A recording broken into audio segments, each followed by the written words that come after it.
जयपुर शहर की शामें हमेशा रंगीन लगती थीं, लेकिन उस शाम आसमान कुछ अजीब सा लग रहा था।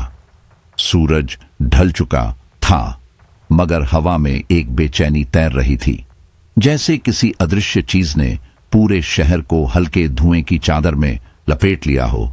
शहर के बीचों बीच खड़ा था वह नामी स्कूल, जिसकी दीवारें हर रोज बच्चों की हंसी, बातों और सपनों से गूंजती थीं।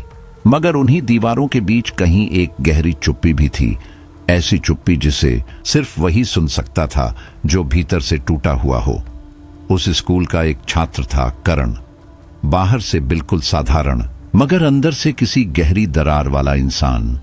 उसकी आंखों में सपनों की चमक थी, लेकिन खुद को आईने में देखकर वह हमेशा यही सोचता, मैं शायद किसी और दुनिया के लिए बना हूं, इस दुनिया में मेरे लिए कुछ नहीं है। चेहरे पर मासूमियत थी, मगर लोग उसे हमेशा बिलो एवरेज कहकर टाल देते। यह 3 शब्द उसके दिल में ऐसे चुभते जैसे किसी ने उसे बार बार छोटा साबित करने की कसम खा ली हो। हर सुबह जब वह अपनी कार में बैठकर स्कूल पहुंचता तो सबको लगता करण बहुत लकी है। अमीर बाप का बेटा, अपनी कार, महंगे कपड़े, सब कुछ है उसके पास। लेकिन अंदर से वह इतना खाली था कि हर हंसी, हर शोर उसे और गहरी खामोशी में धकेल देता। उसके पास सब था, बस वह नहीं था जो इंसान को इंसान बनाता है। किसी की मोहब्बत, किसी का सच्चा साथ, किसी की नजर में खास होने का एहसास। धीरे धीरे यह खालीपन एक नाम में सिमटने लगा, जूही। जूही स्कूल की सबसे खूबसूरत लड़की, हमेशा हंसती, बोलती, हर जगह रोशनी फैलाती हुई। उसकी आंखें चमकदार थीं और चेहरा ऐसा जैसे हमेशा सूरज की किरणों में नहाया हो। क्लास में वह जैसे ही आती, सबकी निगाहें उसकी ओर खिंच जाती। लड़कियां उसकी दोस्त बनना चाहती, लड़के उसे पाने का ख्वाब देखते, मगर करण के लिए वह सिर्फ दूर की दुनिया थी। वह जानता था जूही के लिए वह बस भीड़ का एक चेहरा है, एक ऐसा चेहरा जिसे कोई याद भी नहीं रखेगा। जब भी जूही हंसती, करण का दिल जोर से धड़कने लगता। वह उसे दूर से देखता, हर हरकत को महसूस करता, जैसे कोई प्यासा रेगिस्तान से पानी की बूंद को देख रहा हो, मगर पास जाने की हिम्मत उसमें कभी नहीं आई। कभी कभी दोस्त मजाक उड़ाते, अबे तेरे बस की नहीं है जूही। करण बस हंस देता, लेकिन उसकी मुस्कान हमेशा आंखों तक नहीं पहुंचती। रात को वही मजाक उसके दिमाग में गूंजता रहता। वह आईने के सामने खड़ा होकर खुद से पूछता, क्या मैं सच में इतना बुरा हूं? अगर मैं थोड़ा अलग दिखता, थोड़ा कॉन्फिडेंट होता, तो क्या वह मुझे देखती? धीरे धीरे यह सवाल उसके अंदर सड़ने लगे। उसे लगता जैसे उसकी किस्मत ने पहले ही तय कर दिया है, प्यार उसके लिए नहीं बना। फिर भी हर सुबह वह उसी दीवार के सामने खड़ा होता, उम्मीद की दीवार जो उसके और जूही के बीच थी। उसे पता था यह दीवार कभी नहीं टूटेगी। फिर भी दिल कहता, शायद आज, शायद इस बार वह मुझे देखेगी। दिन गुजरते रहे, करण की चाहत उसकी आंखों में कैद रही। जूही तक पहुंचने की हिम्मत कभी नहीं हुई, लेकिन किस्मत शायद उसके अंदर पल रहे उस डर से खेलना चाहती थी। एक सुबह स्कूल में खबर फैली, 12वीं की फेयरवेल पार्टी होने वाली थी। पूरा स्कूल शोर से भर गया। लड़कियां ड्रेस की बात करने लगी, लड़के डांस और मस्ती की। हर किसी के लिए यह पार्टी एक याद बननी थी, मगर करण के लिए यह रात एक मौका थी, जिंदगी का पहला और शायद आखिरी मौका। उस रात वह देर तक छत पर बैठा रहा। आसमान में तारे वैसे ही थे जैसे हर रात होते हैं, लेकिन उन्हें देखकर उसे कोई सुकून नहीं मिला। उसके भीतर सिर्फ बेचैनी थी। कमरे में लौटा तो खिड़की खुली रह गई थी। ठंडी हवा भीतर आई, पर उसके साथ एक हल्की सी फुसफुसाहट भी, जैसे कोई नाम पुकार रहा हो। करण। वह ठिठक गया। कानों ने धोखा दिया या किसी ने सच में उसका नाम लिया, यह समझ नहीं पाया। उसने खिड़की बंद कर दी। दिल की धड़कनें बढ़ गईं। उसने खुद को समझाया, यह मेरा वहम है, बस फेयरवेल की टेंशन। लेकिन जब उसने आईने की ओर देखा तो कदम अपने आप रुक गए। आईने में उसकी परछाई उसे देख रही थी, मगर चेहरा कुछ अलग था। परछाई की मुस्कान ठंडी थी, जैसे कोई अनजान व्यक्ति उसके चेहरे में छिपकर हंस रहा हो। करण पीछे हट गया, पसीना उसकी गर्दन तक बह गया। उसने आंखें मलकर दोबारा देखा, परछाई वहीं थी, मगर उसकी आंखें अब खाली थीं, इतनी गहरी कि उनमें झांकते ही उसे ऐसा लगा जैसे अंधेरे में गिर गया हो। यह सब मेरा दिमाग खेल रहा है, उसने खुद से कहा। वह बिस्तर पर लेट गया, आंखें बंद की, पर नींद नहीं आई। हर बार जब वह आंखें मूंदता, उसे लगता कोई उसके कमरे में है, कोई जो चुपचाप उसकी ओर झुककर उसे देख रहा है। कभी हवा का झोंका पर्दे को हिलाता, कभी लकड़ी का फर्श चरमराता, और हर आवाज उसे अंदर तक डरा देती। वह खुद से कहता, कल सब ठीक होगा, बस एक रात और। लेकिन उस रात को शायद किसी और ने भी सुना था। सुबह जब करण उठा, सूरज की किरणें पर्दे से झांक रही थीं। वह खुद को बेहतर महसूस कराना चाहता था। उसने स्कूल की यूनिफॉर्म की जगह अपनी पसंदीदा शर्ट पहनी, वही नीली जो जूही को पसंद थी। स्कूल पहुंचा तो चारों तरफ हंसी, संगीत और सजावट थी। हर कोई अपनी दुनिया में व्यस्त था। जूही गुलाबी ड्रेस में थी, उसकी हंसी जैसे कमरे को जगा देती थी। करण की नजर वहीं अटक गई। आज बोल दूं, उसने खुद से कहा, लेकिन तभी कुछ अजीब हुआ। जैसे ही जूही की नजर उसकी ओर गई, करण को लगा कमरे की रोशनी मंद पड़ गई। पल भर के लिए उसे सब धुंधला दिखा, दीवारें, लोग, सब कुछ। सिर्फ जूही साफ दिख रही थी और उसके पीछे उसकी परछाई नहीं थी। फिर वह पलक झपकता है और सब सामान्य। जूही हंसते हुए आगे बढ़ जाती है, करण वहीं खड़ा रह जाता है, दिल के अंदर एक अजीब सा सन्नाटा लिए। रात होने लगी, पार्टी शुरू हुई। म्यूजिक तेज था, लेकिन करण को लगता रहा कि उसके कानों में वही फुसफुसाहट गूंज रही है। करण, आज तो बोल दे। वह डांस फ्लोर के कोने में खड़ा जूही को देखता रहा। वह भीतर से हिम्मत जुटा रहा था, हर सांस में डर और उम्मीद का मिश्रण। और फिर उसने कदम बढ़ाया। जूही, उसने पुकारा। जूही ने मुड़कर देखा, उसकी मुस्कान वही थी, पर करण को लगा जैसे पीछे से कोई उसकी गर्दन पकड़ रहा हो। कमरे की हवा ठंडी हो गई। तुम मुझे जानती हो? उसने धीरे से पूछा। जूही हंसी। ऑफ कोर्स करण ना, तुम मिसेस चौहान की क्लास में हो। करण मुस्कुराया, लेकिन उस हंसी के पीछे कुछ और था। हाँ, मैं वही हूं। फिर एक पल की चुप्पी आई। जूही का चेहरा थम गया, जैसे उसने कुछ महसूस किया हो। तुम्हारी आंखें, उसने कहा, कुछ अलग लग रही हैं आज। करण का दिल जोर से धड़का। अलग? जूही कुछ कहने ही वाली थी कि लाइट्स चली गईं। पूरा हॉल अंधेरे में डूब गया। भीड़ चीखने लगी। सिर्फ करण को लगा जैसे किसी ने उसके कान के पास फुसफुसाया। अब उसने देख लिया है। लाइट्स दोबारा आईं। सब सामान्य लग रहा था। जूही वही थी, लेकिन उसकी आंखों में डर था। तुम ठीक हो? करण ने पूछा। जूही पीछे हटी। तुम्हारे पीछे कौन है? करण मुड़ा। पीछे कुछ नहीं था, लेकिन उसे लगा जैसे कोई उसके कंधे पर हाथ रखकर खड़ा है। ठंडी हवा फिर चली। जूही भाग गई। करण वहीं खड़ा रहा। उसके होठों पर वही मुस्कान थी, वही डरावनी मुस्कान जो उसने आईने में देखी थी। उस रात के बाद करण स्कूल नहीं आया। जूही कई दिनों तक डर के साए में रही। कहती थी, हर बार जब वह शीशे में देखती, उसे पीछे करण दिखाई देता। वही मुस्कान, वही खाली आंखें। लोगों ने कहा करण अपने ही डर में खो गया था। कुछ ने कहा उसने फेयरवेल की रात अपनी जान ले ली, लेकिन सच्चाई किसी को नहीं पता।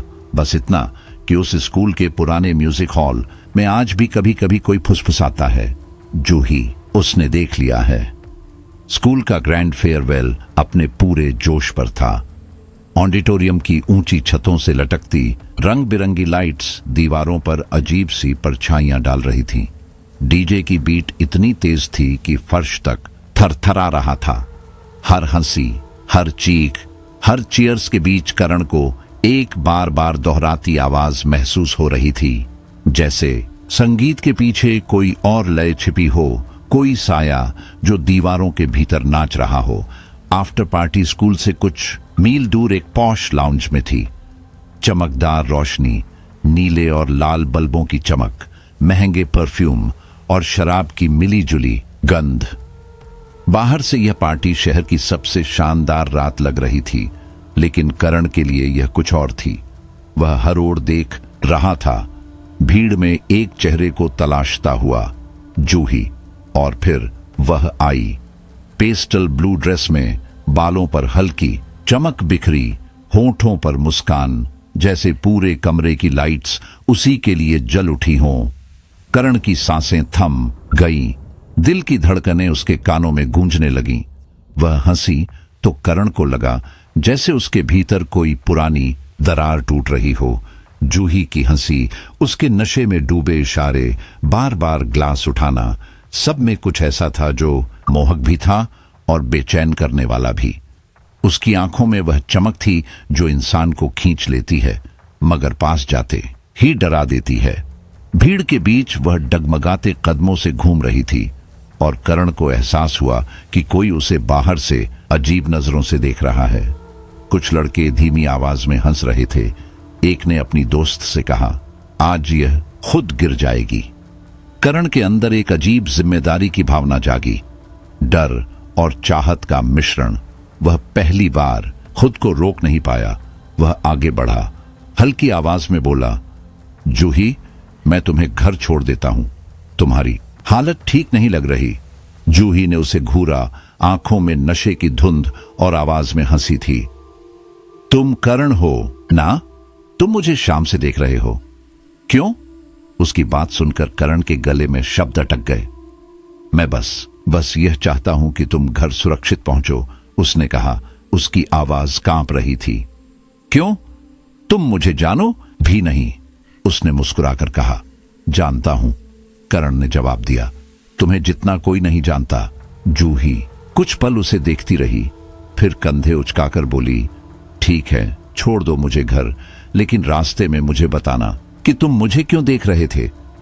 वह हंसी और उसकी हंसी में कुछ नशा था, कुछ रहस्य भी। दोनों कार में बैठे। बाहर की ठंडी हवा ने लाउंज के गर्म शोर को पीछे छोड़ दिया। सड़कें खाली थीं, शहर सो रहा था, लेकिन आकाश जैसे खुली आंखों से उन्हें देख रहा था। कार में लंबे समय तक कोई नहीं बोला, बस गाड़ी का इंजन और कभी कभी दूर से किसी कुत्ते की आवाज। जूही खिड़की से बाहर देख रही थी, बाल हवा में उड़ रहे थे। करण की नजर उसके चेहरे पर थी, जिसमें हंसी और थकान दोनों थे। आखिर उसने हिम्मत जुटाई, धीमी आवाज में बोला, जूही, अगर मैं सच कहूं तो मैं तुम्हारे लिए पागल हो चुका हूं। जब से तुम्हें देखा है, कुछ और सोच नहीं पाया। मैं तुमसे बहुत बहुत पसंद करता हूं। जूही ने उसकी तरफ देखा, फिर अचानक हंस पड़ी। तुम्हें पता है करण, किसने कहा कि तुम अच्छे नहीं लगते? उसने झुककर उसके हाथ पर हल्के से हाथ रखा। तुम बहुत हैंडसम हो। उसके शब्द जैसे किसी बिजली की तरह करण के शरीर में दौड़ गए।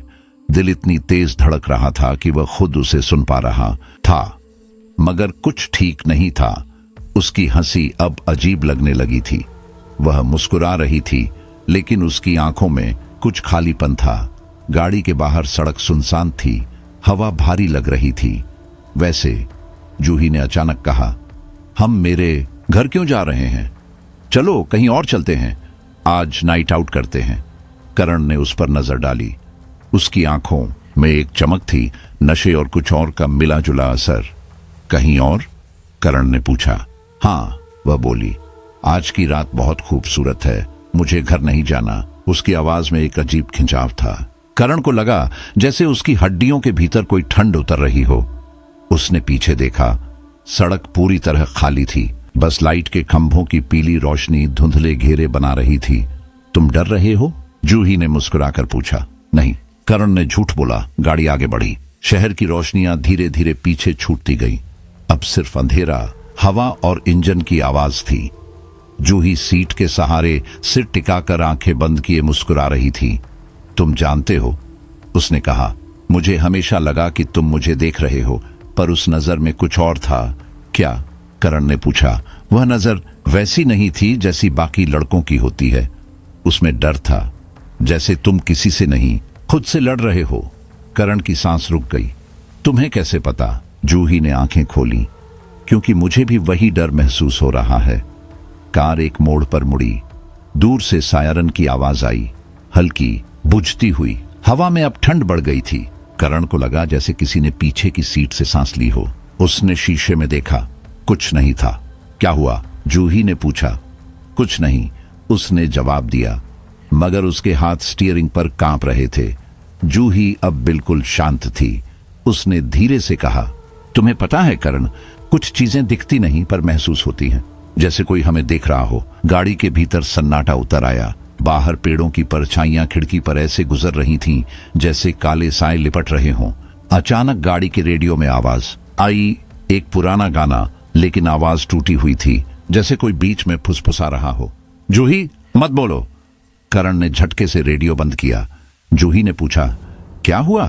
कोई गड़बड़ है सिस्टम में, करण ने कहा, मगर उसकी आवाज में खुद डर झलक रहा था। जूही मुस्कुराई। डरो मत, आज तो तुमने मुझे प्यार बताया है, अब डर कैसा? उसने करण की ओर झुककर कहा, शायद आज की रात हमारी आखिरी रात है। करण ने उसकी आंखों में देखा और वहां सिर्फ काली गहरी खाली जगह थी। उस पल उसे एहसास हुआ, ये लड़की वही नहीं रही जो स्कूल में हंसती थी। ये कुछ और थी, कुछ जो जूही के रूप में उसके सामने बैठा था। गाड़ी सड़क किनारे रुक गई। करण ने कांपते हुए कहा, तुम कौन हो? जूही ने सिर झुकाया और धीरे से बोली, तुम खुद जानना नहीं चाहते थे कि मैं कौन हूं। उसकी मुस्कान वापस आई, वही जो करण ने आईने में देखी थी उस रात। वही ठंडी डरावनी मुस्कान।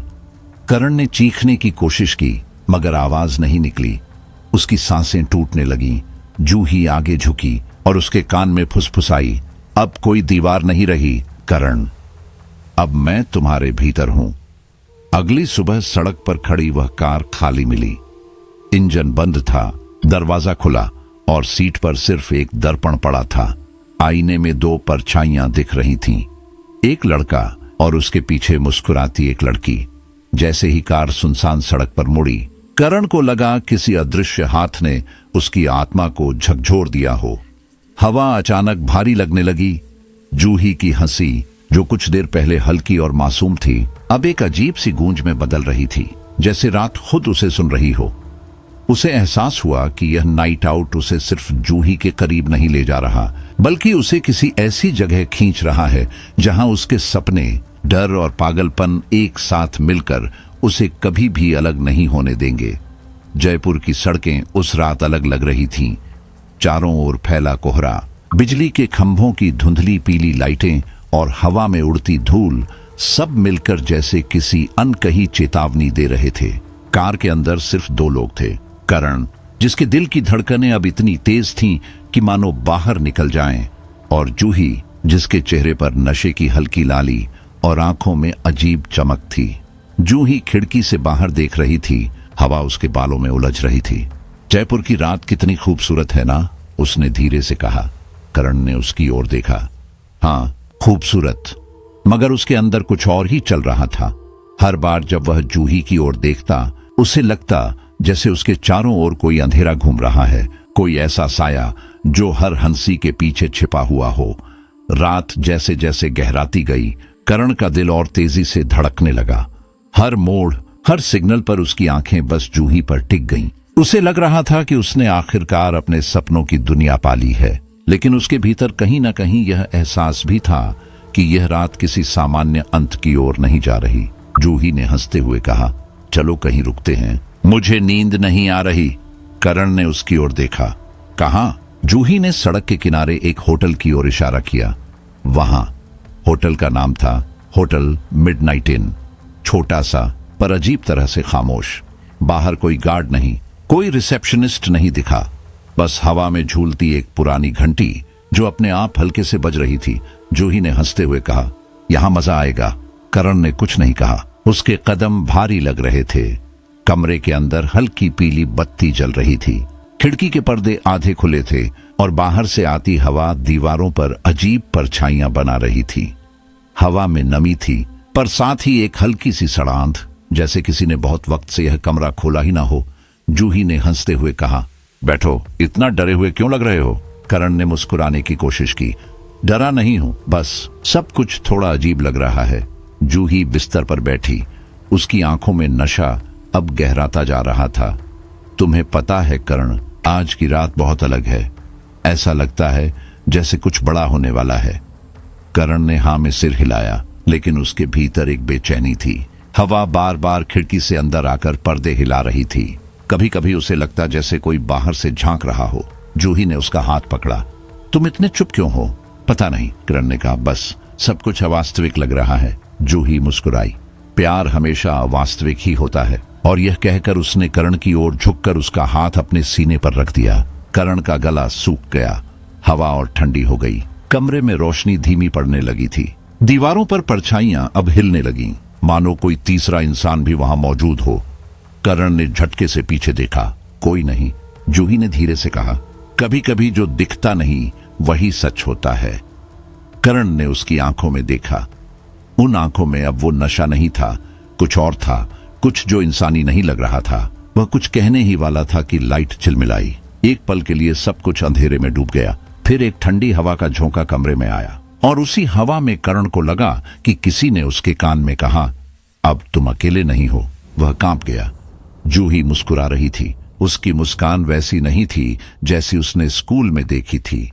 उसमें एक ठंडापन था, जैसे कोई चीज उसके भीतर से झांक रही हो। रात ऐसे बीती जैसे किसी ने समय को रोक दिया हो। और जब करण की आंख खुली, सूरज की पहली किरणें कमरे में घुस रही थीं। कमरा अब शांत था। खिड़की खुली थी। हवा में वही सड़ांत थी। जूही, उसने पुकारा। कोई जवाब नहीं। उसने कमरे के हर कोने में देखा। बिस्तर खाली था, पर तकिए पर उसके बालों की एक लट पड़ी थी। टेबल पर आधा भरा ग्लास रखा था, और उसके पास एक पुराना आईना। आईने में करण की परछाई कुछ फीकी लग रही थी, जैसे रंग खींच लिया गया हो। वह बाहर भागा। होटल का लॉबी खाली था। रिसेप्शन काउंटर पर बैठा बूढ़ा आदमी नींद में बुदबुदा रहा था। वो लड़की कहाँ गई? करण ने पूछा। बूढ़े ने सिर उठाया। कौन लड़की? जूही, जो रात को मेरे साथ थी। बूढ़े ने भौहें सिकोड़ ली। बेटा, तुम रात को अकेले आए थे। कमरे की रजिस्टर में तुम्हारा नाम अकेले लिखा है।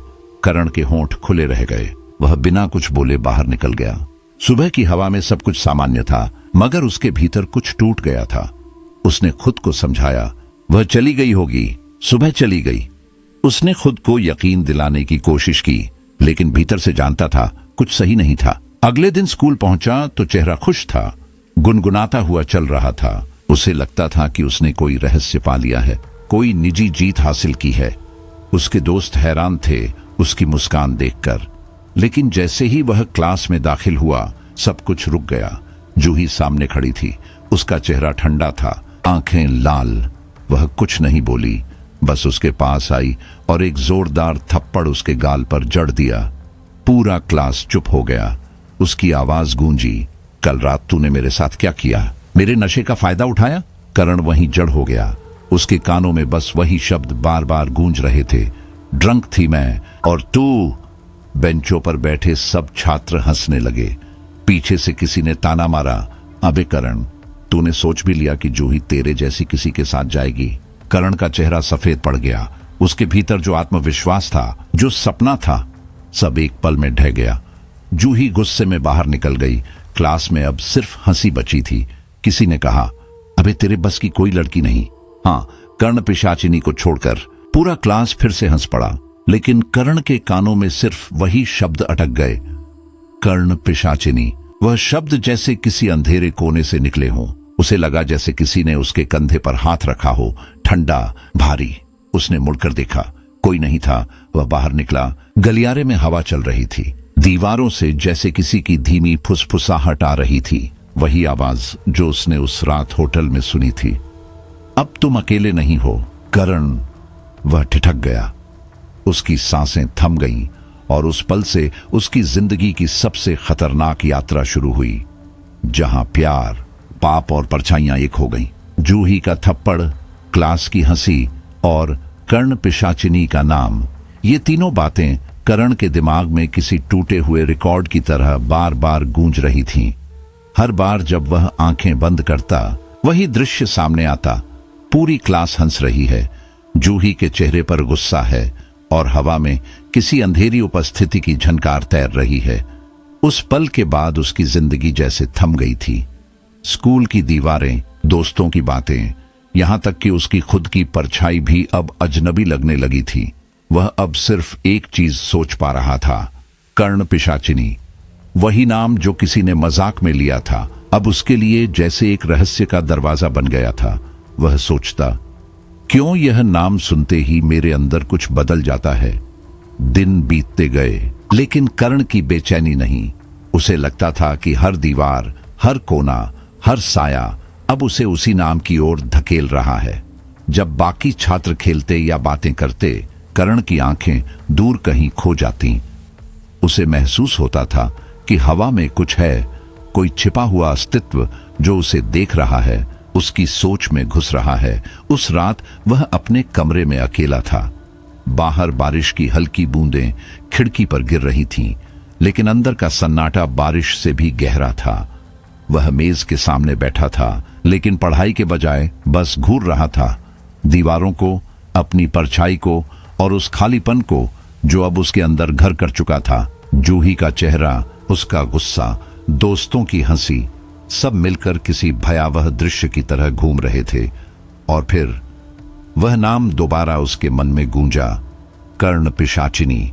वह अचानक उठा, लैपटॉप खोला और सर्च बार में वही नाम टाइप किया। स्क्रीन पर पुराने ग्रंथों और रहस्यमय ब्लॉग्स की लिस्ट खुल गई। कुछ पेज अंधेरे में डूबे, कुछ में चेतावनियां लिखी थीं, लेकिन उसकी आंखें उन चेतावनियों पर नहीं रुकी। एक लेख में लिखा था, कर्ण पिशाचिनी साधना। यह वह तांत्रिक विधा है जो साधक को अकल्पनीय शक्ति, इच्छा पूर्ति और मनोबल प्रदान करती है। मगर सावधान, यह साधना हर किसी के लिए नहीं है, क्योंकि एक बार यह शक्ति जाग जाए तो साधक की आत्मा और पिशाचिनी के बीच ऐसा बंधन बन जाता है जिसे तोड़ना असंभव है। वह बंधन धीरे धीरे साधक की आत्मा को खा जाता है। कर्ण ने पढ़ा, फिर दोबारा पढ़ा। उसका दिल धड़क रहा था, पर डर नहीं था, बस एक अजीब आकर्षण। वह फुसफुसाया, अगर यही रास्ता है खुद को साबित करने का, तो मैं तैयार हूं। अब वह रातों को सो नहीं पाता था। हर रात इंटरनेट, पुरानी किताबें और तांत्रिक फोरम्स पर वह घंटों कर्ण पिशाचिनी के बारे में पढ़ता। कुछ जगह लिखा था कि यह साधना केवल उन्हीं को पुकारती है जिन्हें अंधकार खुद चुनता है। धीरे धीरे कर्ण ने खुद को उसी दिशा में झोंक दिया। उसने अपने माता पिता से झूठ बोला कि वह दिल्ली जाकर जेई की तैयारी करेगा। घर वाले खुश हुए, गर्व से बोले, अब हमारा बेटा बड़ा हो गया है। लेकिन दिल्ली में उसका मकसद कुछ और था। वह साउथ दिल्ली के एक पुराने फ्लैट में रहने लगा। जगह शांत थी, पर अजीब तरह की। रात को वहां अक्सर अज्ञात आवाजें सुनाई देती, जैसे कोई दीवारों के अंदर चल रहा हो। वह मुस्कुराता और कहता, शायद अब वो मुझे पुकार रही है। दिन में वह कोचिंग क्लास जाता, दिखावे के लिए।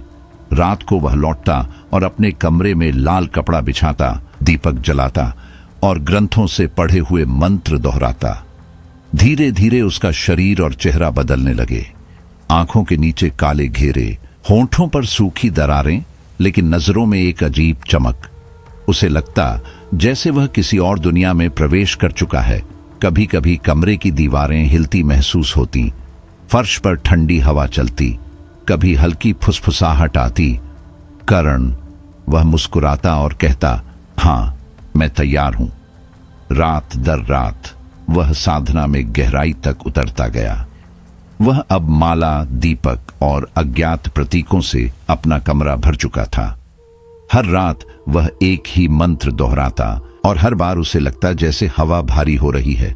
एक रात जब वह आंखें बंद कर ध्यान में था, उसे महसूस हुआ उसके ठीक पीछे कोई खड़ा है। उसका दिल एक पल के लिए थम गया। उसने धीरे धीरे सिर घुमाया, कोई नहीं था, सिर्फ पर्दे हल्के से हिल रहे थे। लेकिन फिर उसे महसूस हुआ किसी ने उसके कान के पास सांस ली, ठंडी, लंबी और अजीब। उसका गला सूख गया। वह जानता था अब यह सिर्फ कल्पना नहीं है। साधना ने असर दिखाना शुरू कर दिया था। अगली कुछ रातें और भी भयावह थीं। कभी किताब अपने आप खुल जाती, कभी दीपक अपने आप बुझ जाता, कभी उसकी आंखों के सामने हवा में कोई छाया बनती और फिर गायब हो जाती। वह डरता नहीं था। डर अब उसके भीतर बदल चुका था, एक नशे में, एक जुनून में। धीरे धीरे वह साधना में डूब गया। दिन का उजाला उसे काटने लगा। वह पर्दों को बंद रखता, कमरे में सिर्फ लाल रोशनी रखता। उसकी डायरी में उसने लिखा, हर रात मुझे लगता है कोई मेरे पास है, वह मुझे देखती है, सुनती है। कभी कभी उसकी परछाई दीवार पर झिलमिलाती है। मुझे अब डर नहीं लगता, लगता है वह मुझसे खुश है। उसके बाद वह दिन आया जब करण ने तय किया, अब वह अंतिम विधि करेगा। वह जानता था यह वही रात होगी जब कर्ण पिशाचिनी सच में प्रकट होगी। उसने कमरे का दरवाजा बंद किया, दीपक जलाया, मंत्र पढ़ना शुरू किया। हवा अचानक ठंडी हो गई, दीवारों पर धुंधली लकीरें बनने लगीं। फिर एक धीमी आवाज आई, कर्ण। उसने आंखें खोली। खिड़की के पास एक परछाई थी, लंबे बाल, सफेद चेहरा और आंखें जैसे किसी गहराई से निकली हों। करण मुस्कुराया, तुम आखिर आ गई। वह परछाई धीरे धीरे उसकी ओर बढ़ी। कमरे की बत्ती अपने आप बुझ गई और उसी पल बाहर की दुनिया में घड़ी ने 12 बजने का संकेत दिया। कहा जाता है उस रात के बाद करण कभी कोचिंग नहीं गया। उसका फ्लैट बंद मिला। अंदर दीवारों पर अजीब प्रतीक खुदे थे। टेबल पर वही पुराना ग्रंथ रखा था, खुला, और उस पर खून के धब्बे थे। किताब के नीचे एक लाइन लिखी थी, साधक और पिशाचिनी अब एक हो चुके हैं। रातें अब करण की सबसे बड़ी साथी बन चुकी थीं। जब पूरा शहर सोता, वह अपने कमरे में जागता, धूप से जले हुए पुराने ग्रंथों के पन्नों पर झुककर शब्दों को पढ़ता, जिन्हें शायद किसी और ने सदियों से छुआ भी नहीं था। कभी कभी दीवार पर कोई परछाई झिलमिलाती, कभी खिड़की पर दस्तक होती, पर जब वह देखता वहां कुछ नहीं होता। फिर भी उसे लगता वह अकेला नहीं है, कोई है जो उसे देख रहा है, उसकी हर सांस, हर शब्द को सुन रहा है। धीरे धीरे उसकी दुनिया सिकुड़कर बस 2 शब्दों में सिमट गई, अंधकार और पिशाचिनी। अब उसकी हर धड़कन, हर सोच, हर नींद उन्हीं के नाम थी। जो कुछ भी उसके भीतर बचा था, वह सब उसी रहस्यमयी शक्ति के सामने समर्पित हो चुका था। कभी कभी उसे अपने कमरे की दीवारों पर चलती परछाइयां दिखाई देती, जैसे कोई हाथ बढ़कर उसके चेहरे को छूने वाला हो, और फिर गायब हो जाता। डर और रोमांच का एक अजीब मिश्रण उसकी रगों में दौड़ने लगता। उसे महसूस हुआ कि यह डर किसी सामान्य मनुष्य जैसा नहीं है, बल्कि वह खुद इस अंधकार का हिस्सा बनने लगा है। वह जानता था कि अब उसकी जिंदगी कभी पहले जैसी नहीं रहेगी। अब जो कुछ भी होगा वह कर्ण पिशाचिनी के नाम पर होगा। रात के एक हिस्से में जब सब कुछ स्थिर था, कर्ण ने महसूस किया कि उसके भीतर की आवाज कह रही है, अब वक्त आ गया है आगे बढ़ने का। उसे याद आया कि उसने इंटरनेट पर कहीं पढ़ा था, अजमेर के पास पुष्कर घाट पर कुछ अघोरी रहते हैं जो इस साधना में पारंगत हैं। वहां जाकर ही कोई साधक सच्चा बंधन प्राप्त करता है। अगले ही दिन बिना किसी को बताए वह दिल्ली से निकल पड़ा। रास्ता लंबा था, पर उसके भीतर अब न थकान थी न डर। सड़कें सुनसान थीं, और जितना वह पुष्कर के करीब पहुंचता गया, हवा उतनी ही भारी होती गई। आसमान पर अंधेरे बादल घिराए, और दूर कहीं से आती किसी जानवर की आवाज ने सन्नाटे को तोड़ दिया।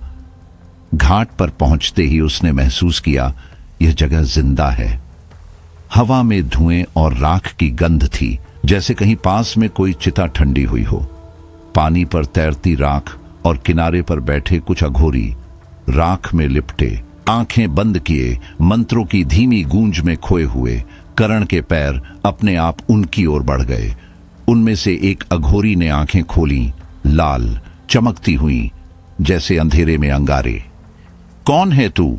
उसने भारी आवाज में पूछा। करण ने झुककर कहा, मैं साधना सीखना चाहता हूं, कर्ण पिशाचिनी की। अघोरी के चेहरे पर कोई भाव नहीं आया। कुछ पल की चुप्पी के बाद उसने कहा, यह साधना खिलौना नहीं है बालक। एक बार इसमें उतरे तो मौत भी तुझे बचा नहीं सकती। करण की आवाज कांपी, पर उसके शब्द दृढ़ थे। मैंने पहले ही सब कुछ खो दिया है, अब सिर्फ यही बचा है, यह साधना। अघोरी ने उसकी आंखों में देखा, फिर बाकी साधकों की ओर मुड़ा। वे कुछ पल आपस में फुसफुसाए, फिर बोले, ठीक है, आज से तेरी परीक्षा शुरू। और वह परीक्षा ऐसी थी जैसी किसी ने सोची भी नहीं थी। पहली रात उसे अकेले घाट के पास बैठने को कहा गया, बिना दीपक, बिना मंत्र, बस सन्नाटे में। रात के बीच में उसे लगा जैसे हवा किसी अदृश्य आकृति का आकार ले रही हो। पानी की सतह पर किसी का चेहरा झिलमिलाया, सफेद, बिना आंखों वाला। उसने अपनी सांसें रोकी, डर से नहीं बल्कि एक अजीब अपनापन महसूस करते हुए। दिनों तक उसे अलग अलग परीक्षाओं से गुजारा गया। कभी राख के घेरे में बैठकर ध्यान करना, जहां हर तरफ से फुसफुसाहटें आती। कभी घंटों तक बिना बोले, बिना हिले चिता के पास बैठना। हर रात कुछ नया होता, कोई अजीब आवाज, कोई साया, कोई ठंडी सांस। फिर भी कर्ण ने पीछे नहीं हटने की ठानी। धीरे धीरे अघोरी उसे अपना मानने लगे। अब वह सिर्फ एक बाहरी नहीं था, बल्कि साधकों के बीच एक शिष्य बन चुका था। एक रात उसे एक छोटे अंधेरे कमरे में बुलाया गया। कमरे में धूल की मोटी परतें थीं और चारों ओर जले हुए दीपकों की गंध। मोमबत्तियों की लौ हल्के से कांप रही थी। टेबल पर रखे पुराने ग्रंथ पीले, फटे और रहस्यों से भरे हुए। यहीं से शुरू होती है सच्ची साधना, अघोरी ने कहा। कर्ण ने किताब खोली।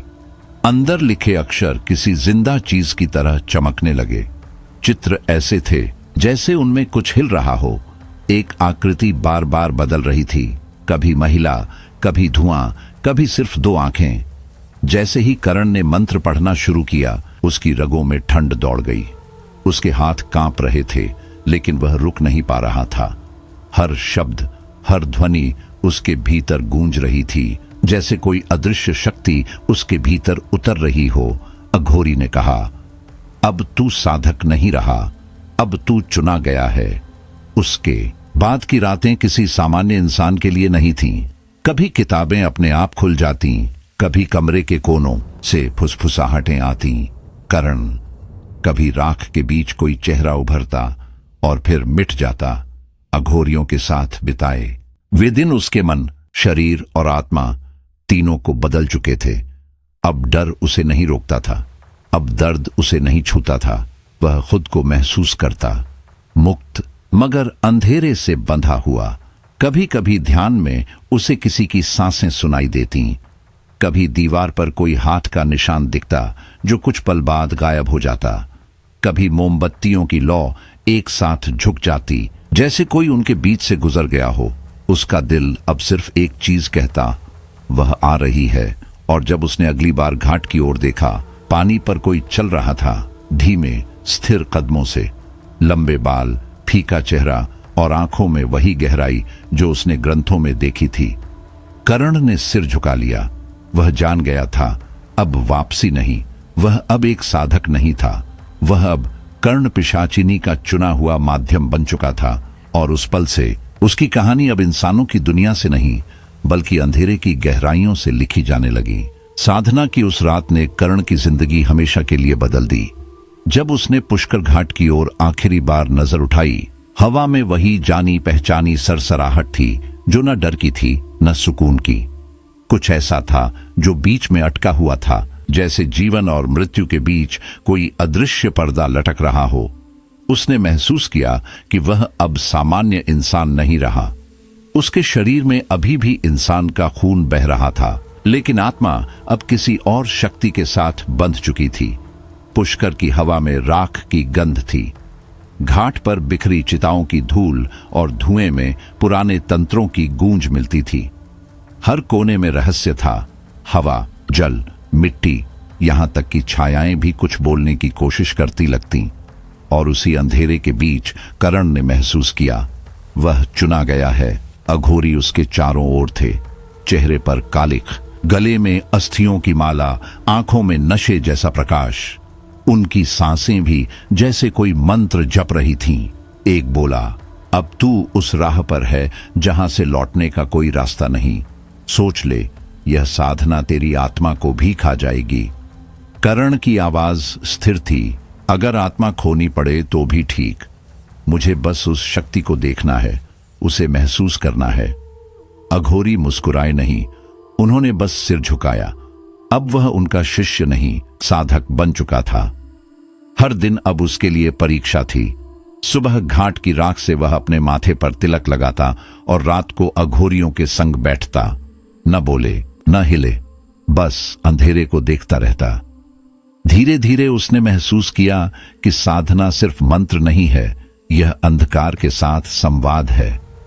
कभी घाट पर बैठा रहता तो हवा में अचानक से कोई अजीब गंध फैल जाती, कभी जली हुई लकड़ी की, कभी सड़े हुए फूलों की, कभी पानी पर हल्की लहरें उठती और उनमें किसी स्त्री के बाल जैसे तैरते दिखते। कभी दूर से कोई फुसफुसाता। करण शुरू में वह चौंक जाता, अब नहीं, अब वह उस आवाज को पहचानता था। वह जानता था कि यह उसकी साधना की परछाई है, पिशाचिनी की फुसफुसाहट। धीरे धीरे वह अघोरियों के जीवन का हिस्सा बन गया। वह उनके साथ श्मशान जाता, चिताओं के पास बैठता। कभी कभी वे साधनाएं करते जिनके अर्थ वह खुद नहीं समझ पाता। आसमान में उड़ती राख, लाल धुएं का घेरा और हवा में गूंजते मंत्र, सब कुछ उसे अब डर नहीं बल्कि आकर्षण देता। वह उनके छोटे छोटे कामों में मदद करता। दीपक जलाना, राख बिखेरना, मंत्र दोहराना। हर रात उसका आत्मविश्वास बढ़ता गया और उसी के साथ बढ़ा अंधकार। एक रात अघोरी गुरु ने कहा, आज तेरी असली परीक्षा है, आज तू श्मशान साधना करेगा। रात का अंधेरा गाढ़ा हो चुका था। घाट के पास सन्नाटा ऐसा कि हवा की हर हरकत सुनाई दे। राख में हल्की नमी थी और बीच में लकड़ियों के ढेर पर अधजली चिता सुलग रही थी। यहां बैठ जा, गुरु ने कहा, और ध्यान रख, कोई भी आवाज सुने, कोई भी छाया दिखे, डरे नहीं। करण ने आंखें बंद की। दिल की धड़कनें इतनी तेज थीं कि कानों में गूंजने लगी। चारों ओर हवा चल रही थी, पर उसमें एक ठंडी सरसराहट थी, जैसे कोई जीवित न होकर भी पास घूम रहा हो। धीरे धीरे उसे महसूस हुआ कि कोई उसके पीछे है। सांसें रुक गईं, लेकिन उसने पलटकर नहीं देखा।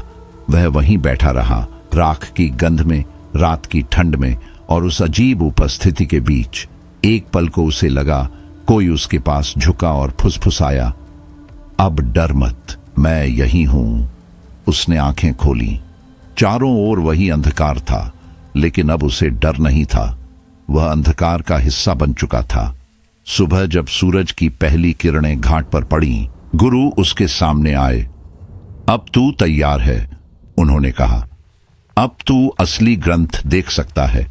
कमरे में धूल भरी हवा थी, दीवारों पर काले चिन्ह और मोमबत्तियों की हल्की रोशनी। टेबल पर एक पुराना ग्रंथ रखा था, मोटा पीले पन्नों वाला, जिस पर कुछ शब्द खुदे हुए थे। गुरु ने कहा, यह कर्ण पिशाचिनी साधना का मूल ग्रंथ है। इसे हर कोई नहीं देख सकता। इसके अक्षर केवल साधक के स्पर्श से जागते हैं। कर्ण ने जैसे ही पन्ने खोले, उनमें से हल्की रोशनी निकली। हर शब्द चमकने लगा, चित्र हिलने लगे। एक चित्र में वही चेहरा था, लंबे बाल, लाल आंखें और मुस्कान जो इंसानी नहीं थी। कर्ण की उंगलियां ठंडी पड़ गईं। गुरु ने गंभीर आवाज में कहा, यह ज्ञान तुझे सिद्ध कर सकता है या तुझे निगल सकता है। अब फैसला तेरा है। उसके मन में आवाज गूंजी, मैं तैयार हूं।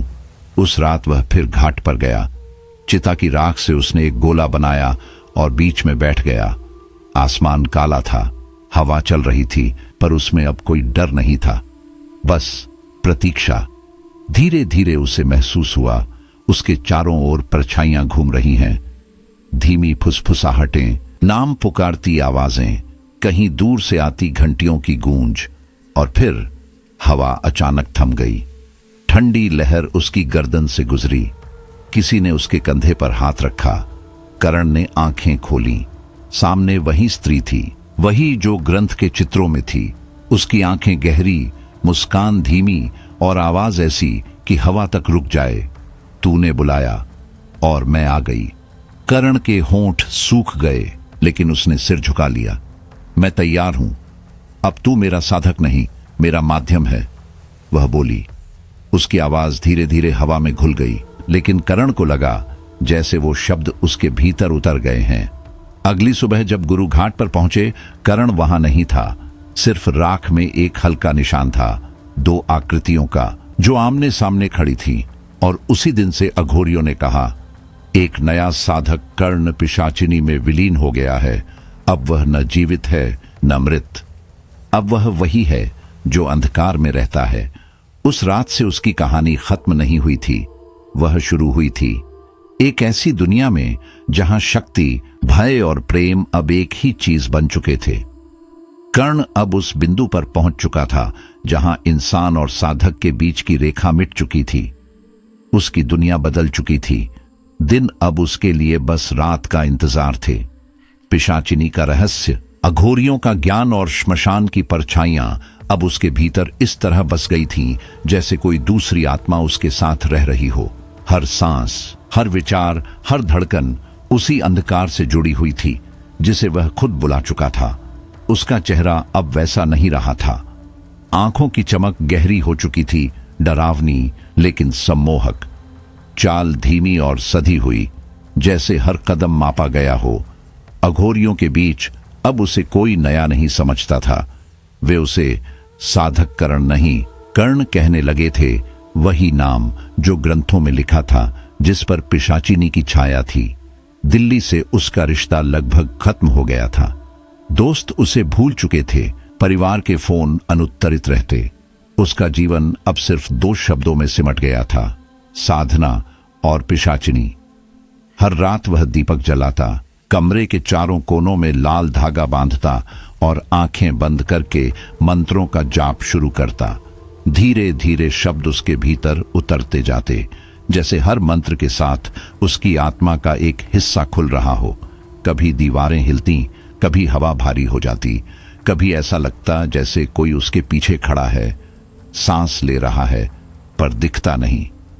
कभी कभी वह जागते हुए सपनों में जूही को देखता, वही चेहरा, वही हंसी, लेकिन अब उसकी आंखों में कुछ और था। उन आंखों में प्यार नहीं, बल्कि एक भयावह चमक थी, जैसे वह कर्ण की आत्मा के भीतर झांक रही हो। वह कहती कुछ नहीं थी, बस मुस्कुराती थी। और हर बार कर्ण का दिल जोर से धड़क उठता। गुरु ने उसे समझाया था, यह माया है, साधना तुझे परखेगी। जो तेरा सबसे गहरा भाव है वही तेरे सामने रूप बदल कर आएगा।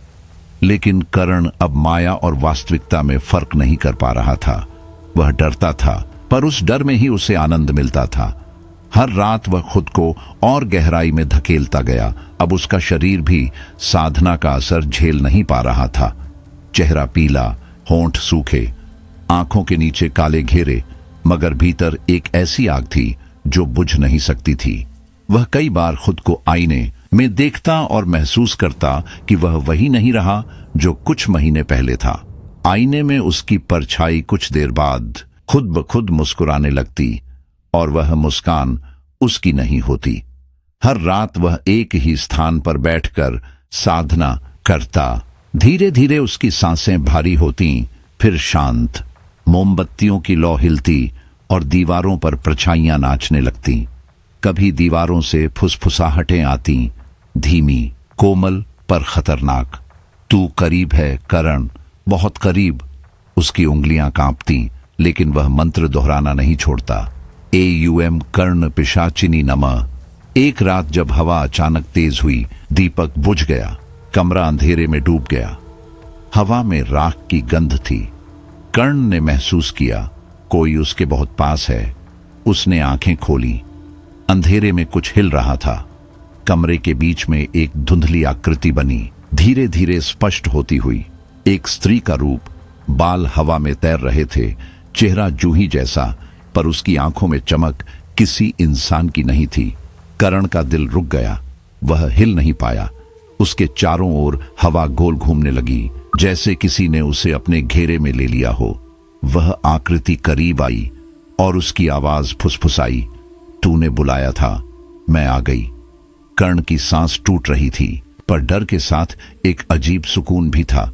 उसने महसूस किया कि किसी ने उसके कंधे पर हाथ रखा, ठंडा पर सजीव।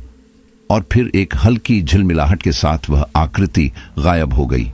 कमरे में बस राख की गंध बची थी। दीवारों पर चिन्ह उभर आए थे, वे मंत्र जो उसने कुछ देर पहले बोले थे। वह समझ गया यह कोई भ्रम नहीं था। वह पहली बार कर्ण पिशाचिनी के संपर्क में आया था। वह रात उसके जीवन की सीमा रेखा थी। उसके पहले कर्ण था, उसके बाद बस अंधकार। गुरु ने अगली सुबह पूछा, क्या तूने कुछ देखा? कर्ण ने कहा, हां, उसने मुझे छुआ। गुरु की आंखें गंभीर हो गईं। फिर समझ ले, अब तेरा मन तेरा नहीं रहा, अब वह तेरे भीतर सांस ले रही है।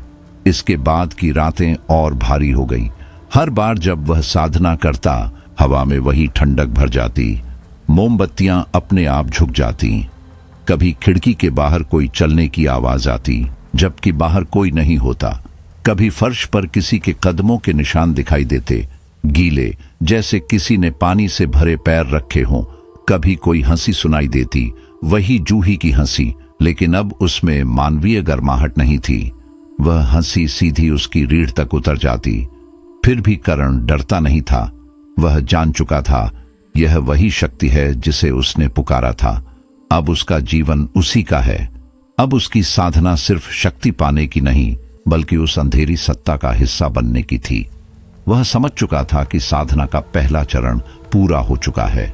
वह अब शक्ति के दरवाजे के सामने खड़ा है, लेकिन दरवाजे के उस पार जो था, उसका अंदाजा किसी को नहीं था। हर रात के साथ उसका शरीर कमजोर और आत्मा भारी होती गई। चेहरा पीला, होंठ फटे, आंखों में काली चमक, पर आवाज में अजीब आत्मविश्वास। कभी वह खुद से कहता, अब लौटने का कोई रास्ता नहीं है। फिर कुछ देर बाद उसकी परछाई जवाब देती, और लौटना क्यों चाहता है? उस पल कर्ण को समझ में आ गया, वह अब साधक नहीं रहा, बल्कि साधना स्वयं बन चुका है। उसका शरीर अब भी इंसानी था, लेकिन आत्मा अब पिशाचिनी के दायरे में बंध चुकी थी। रातें लंबी थीं, और हर नई सुबह उसके भीतर से एक और इंसानी अंश मिटा देती थी। अब उसकी यात्रा सचमुच शुरू हो चुकी थी, जहां प्रेम और भय, प्रकाश और अंधकार, साधक और पिशाचिनी सब एक हो गए थे। एक रात जब आसमान पर चांद धुंध में छिपा था और हवा में ठंडक किसी अजनबी उपस्थिति की तरह फैल रही थी, कर्ण ने अपने कमरे में मोमबत्तियां जलाईं। कमरे की दीवारों पर हल्की परछाइयां थरथरा रही थीं और ग्रंथों के पन्नों से निकलती स्याही की गंध हवा में मिल रही थी। उसने धीरे से ग्रंथ खोला, गहरी सांस ली और मंत्रों का उच्चारण शुरू किया। शब्द हवा में गूंजने लगे। हर मंत्र के साथ कमरे का तापमान बदलता गया, कभी ठंडा, कभी झुलसा देने वाला। अचानक हवा भारी हो गई, मोमबत्तियों की लौ कांपी और बुझने के बजाय नीली हो गई। तभी उसने देखा, कमरे के कोने में धुंध जैसी कोई आकृति बन रही है। धीरे धीरे वह आकार लेती गई। वह एक स्त्री थी, वही चेहरा, वही मुस्कान, वही नजरें, जूही जैसी। लेकिन उसकी आंखों में वह परिचित मासूमियत नहीं थी।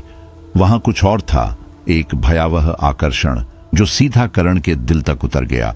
उसकी उपस्थिति से कमरा ठंडा हो गया। हवा रुक गई, सिर्फ मोमबत्तियों की लौ उसके आसपास थिरकने लगी। वह मुस्कुरा रही थी, एक धीमी, सम्मोहक मुस्कान जो किसी जादू की तरह उसके भीतर उतर रही थी। कर्ण कुछ नहीं बोल पाया। उसका शरीर जैसे जड़ हो गया था।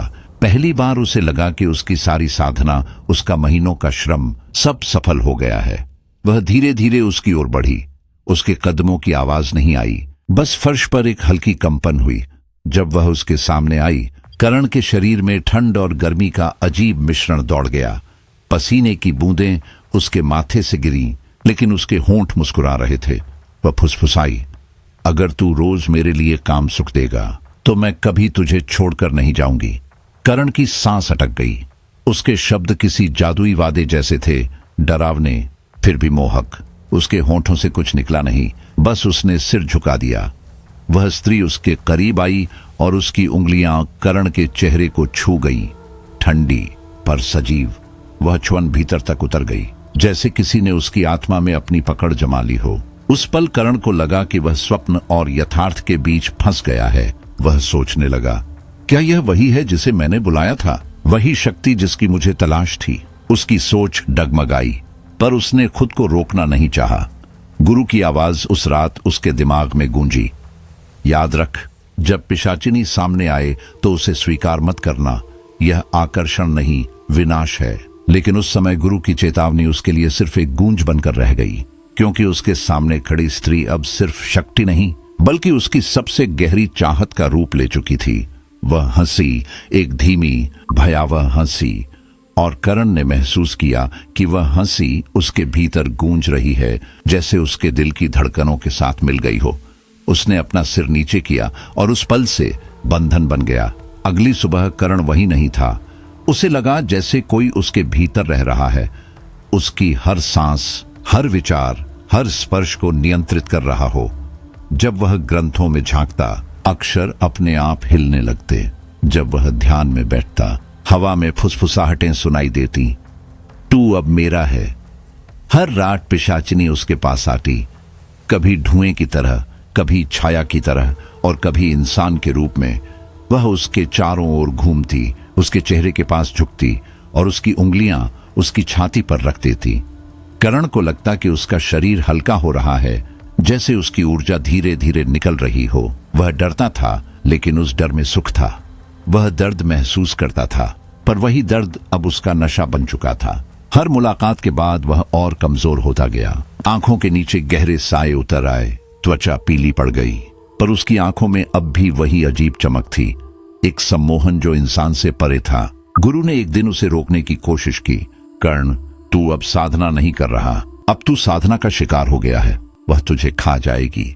करण मुस्कुराया, एक थकी हुई मुस्कान के साथ। गुरुजी, आप समझ नहीं सकते, यह शक्ति नहीं, यह प्रेम है। गुरु ने ठंडी सांस ली। नहीं, यह प्रेम नहीं, यह बंधन है। लेकिन अब कुछ भी करण को नहीं रोक सकता था। हर रात वह वही मंत्र दोहराता, वही दीपक जलाता और वही छाया बुलाता, और हर बार वह आती, पहले हवा बनकर, फिर धुंध, फिर एक खूबसूरत लेकिन भयावह रूप में। वह कहती, तू अब मेरा हिस्सा है। धीरे धीरे उसकी आत्मा का नियंत्रण उसी के पास चला गया। करण अब महसूस करता कि उसकी अपनी सोच भी अब उसकी नहीं रही। जब वह बोलता, उसके शब्दों में किसी और की आवाज मिलती। जब वह हंसता, वह हंसी दो आवाजों में गूंजती, उसकी और उसकी। अब वह इंसान नहीं बल्कि एक जिंदा माध्यम बन चुका था। हर रात पिशाचिनी उसका स्पर्श लेकर उसकी ऊर्जा खींच लेती और करण को लगता कि वह और शक्तिशाली हो गया है। लेकिन साथ ही उसका शरीर टूटने लगा था। कंधे झुक गए, होंठ सूख गए, आवाज भारी हो गई। दिल्ली में अब कोई उसे पहचान नहीं पाता था। कोचिंग क्लास में उसकी उपस्थिति सिर्फ औपचारिक रह गई थी। वह कुछ देर बैठता, किताबें खोलता, लेकिन आंखें हमेशा खाली रहती, जैसे वह किसी और दृश्य को देख रहा हो जो बाकी सबकी नजरों से परे है। धीरे धीरे लोगों ने उसके बारे में बातें करनी शुरू की। वो करण अब वैसा नहीं रहा। उसकी आंखों में कुछ है, जैसे किसी ने कब्जा कर लिया हो। घर से फोन आते, माँ की आवाज में चिंता होती, बेटा तू ठीक है? और करण हर बार एक ही जवाब देता, हाँ माँ, मैं ठीक हूं, बहुत ठीक। पर उसके पीछे वह धीमी हंसी अब भी गूंजती, वही पिशाचिनी की, जो उसके हर शब्द, हर सांस, हर रात में छिपी थी। वह जान चुका था अब कोई वापसी नहीं, क्योंकि अब वह साधक नहीं, साधना बन चुका था। अब वह इंसान नहीं रहा, वह उस शक्ति का हिस्सा बन चुका था जिसे दुनिया बस कथाओं में जानती थी। और उस रात से जब मोमबत्तियों की लौ नीली हुई थी, करण की कहानी समाप्त नहीं हुई, वह शुरू हुई थी। एक ऐसे अंधकार में जहां प्रेम और विनाश एक ही चीज थे, जबकि असल में करण हर दिन झूठ बोल रहा था। फोन पर वह अपनी मां को कहता, सब ठीक है मां, बस पढ़ाई का प्रेशर है। लेकिन भीतर से वह जानता था कि अब वह इंसान नहीं रहा। उसका मन अब किसी रिश्ते, दोस्ती या परिवार से जुड़ा नहीं था। उसके लिए अब सिर्फ एक चीज मायने रखती थी, पिशाचिनी। वह स्त्री जो जूही जैसी दिखती थी, लेकिन जिसकी आंखों में एक चमक थी जो किसी इंसान की नहीं हो सकती। उसकी मुस्कान में प्रेम नहीं था, बल्कि एक ऐसा रहस्य था जो मोहक भी था और भयावह भी। वह अब करण के जीवन का केंद्र बन चुकी थी, उसके हर विचार, हर धड़कन, हर सांस का हिस्सा। हर रात जब करण कमरे में बैठता, दीपक जलाता और मंत्रों का जाप करता, वह प्रकट होती हवा में लहर की तरह, कभी धुएं में, कभी छाया में, कभी पूरी देह में, और हर बार उसकी उपस्थिति में करण की आत्मा जैसे कंप कंपाने लगती। वह उसके पास आती, ठंडी उंगलियों से उसके चेहरे को छूती और धीमी आवाज में कहती, मुझे अपनी ऊर्जा दो, अपना सुख दो, और मैं कभी तुम्हें छोड़कर नहीं जाऊंगी। उसकी आवाज में ऐसा सम्मोहन था कि करण उसे मना नहीं कर पाता। हर बार जब वह उसे छूती, उसके शरीर से एक अजीब सिहरन निकलती और हवा में घुल जाती। उसे लगता जैसे वह उस ऊर्जा से और शक्तिशाली हो रही हो, और उसी के साथ वह खुद थोड़ा थोड़ा कमजोर होता जा रहा था। पर करण को अब परवाह नहीं थी, क्योंकि उसके मन में बस एक विचार गूंजता था, जूही ने मुझे कभी चाहा नहीं, पर यह पिशाचिनी हमेशा मेरे साथ रहेगी। यह सोच उसे डराती भी थी और सुकून भी देती थी। वह जानता था कि उसके पास अब जो है वह किसी और के पास नहीं, शक्ति, नियंत्रण, रहस्य। लेकिन साथ ही उसे महसूस होता था कि यह शक्ति उसे धीरे धीरे निगल रही है। वह अब आईने में खुद को पहचान नहीं पाता था। उसकी आंखें गहरी और खोखली दिखती, चेहरा पीला, होंठ सूखे और आवाज भारी। कभी कभी वह महसूस करता कि उसके चेहरे की बनावट बदल रही है, जैसे कोई और चेहरा भीतर से उभर रहा हो। कभी उसे लगता कि उसकी हड्डियां खींच रही हैं और उसकी आंखों के भीतर किसी और की निगाहें चमक रही हैं। गुरु ने जब आखिरी बार उसे देखा, उन्होंने शांत पर गंभीर स्वर में कहा, कर्ण, यह बंधन खेल नहीं है। पिशाचिनी तुझे शक्ति देती है, पर बदले में तेरा अस्तित्व लेती है। अगर तूने अब भी इसे नहीं रोका तो वह तुझे पूरी तरह अपना बना लेगी। करण ने बिना उनकी आंखों में देखे उत्तर दिया, गुरुजी, मैं रुक नहीं सकता, वह मुझे बुलाती है। गुरु ने उसकी ओर देखा और सिर्फ इतना कहा, फिर तू अब साधक नहीं रहा, तू उसका साधन बन गया है। लेकिन करण को अब कोई फर्क नहीं पड़ा। उसके भीतर का इंसान जैसे मर चुका था। अब वह सिर्फ पिशाचिनी की सांसों में जीता था। धीरे धीरे उसके आसपास अजीब घटनाएं होने लगीं। उसके फ्लैट के पड़ोसी रातों में अजीब आवाजें सुनने लगे, फुसफुसाहटें, किसी के रोने की आवाज, या कभी किसी औरत की हंसी जो एक पल बाद गायब हो जाती। फिर एक रात उसके बगल वाले फ्लैट में रहने वाले आदमी की रहस्यमय मौत हो गई। लोगों ने कहा कि उसकी देह पर कोई चोट नहीं थी, लेकिन चेहरा डर से जम गया था। आंखें खुली रह गई थीं, जैसे उसने आखिरी पल में कुछ ऐसा देखा हो जिसे देखकर आत्मा भी कांप जाए। अगली सुबह मोहल्ले में अफवाह फैल गई, वह पिशाचिनी थी, वही जिसे करण बुलाता है। कुछ ने कहा कि करण तंत्र करता है, कुछ ने कहा कि उसने खुद शैतान से सौदा किया है। करण खिड़की से सब सुनता रहा और उसके चेहरे पर एक अजीब मुस्कान तैर गई। उसे डर लगा, लेकिन उसी के साथ गर्व भी महसूस हुआ, क्योंकि यह साबित करता था कि उसकी साधना अब वास्तविक हो चुकी थी। रात में जब वह वापस कमरे में लौटा, दीवारों पर हल्की परछाइयां हिल रही थीं, हवा में राख और फूलों की गंध घुली थी। वह मंत्र पढ़ने लगा और कुछ ही क्षणों में कमरा फिर ठंडा हो गया। वह फिर आई, वही स्त्री, वही मुस्कान। उसने कहा, तू अब पूरी तरह मेरा है। उसने उसकी गर्दन पर उंगलियां फेरी और करण को लगा जैसे उसके भीतर की सारी ऊर्जा बाहर खींच ली जा रही है। उसकी सांसें भारी हो गईं, आंखें आधी खुली, पर होंठों पर एक संतुष्ट मुस्कान फैल गई।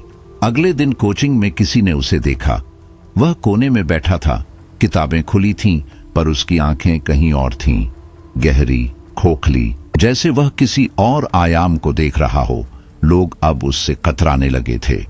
कहा जाने लगा कि उसके आसपास ठंडी हवा महसूस होती है, कि उसके पास से गुजरते समय एक सड़ी हुई गंध आती है, और कि रात में उसके फ्लैट की लाइट अपने आप जलती बुझती है। उसकी माँ अब रोज फोन करती थी, बेटा तू ठीक है, आवाज बहुत कमजोर लग रही है। करण हंसता और कहता, हाँ माँ, मैं बहुत ठीक हूं। लेकिन उसकी हंसी में अब कुछ और था, कुछ जो इंसान नहीं समझ सकता था। उसके लिए अब जीवन, मृत्यु, प्रेम सब एक जैसे थे। वह जान चुका था कि लौटना अब असंभव है। अब वह पिशाचिनी का था, उसका माध्यम, उसका प्रेमी, उसका बंदी। हर रात, हर सांस, हर शब्द में अब वही थी। और हर बार जब हवा चलती, दीवारों पर वही छाया उभरती, एक स्त्री की जो मुस्कुराते हुए कहती, अब तू मेरे बिना नहीं रह सकता। कर्ण, उस रात से उसकी इंसानी पहचान मिट गई। वह अब न पूरी तरह जीवित था, न पूरी तरह मृत, बस एक ऐसा प्राणी बन चुका था जो अंधकार और पिशाचिनी के बीच झूलता था, जहां शक्ति थी, आकर्षण था, और एक ऐसा डर था जो किसी भी इंसान की समझ से परे था। अंततः करण की दुनिया पूरी तरह बदल चुकी थी। इंसानी जीवन अब बस स्मृतियों का एक मुरझाया अध्याय रह गया था, धुंधला, दूर और अप्रासंगिक। उसकी हकीकत अब एक अलग आयाम में थी, जहां रोशनी का कोई अर्थ नहीं बचा था। अब उसके लिए केवल एक ही सत्य था, पिशाचिनी। वह अब केवल मंत्रों और साधना तक सीमित नहीं रहा था। उसके दिन और रात, सांसें और विचार, सब कुछ अब उसी के अधीन थे।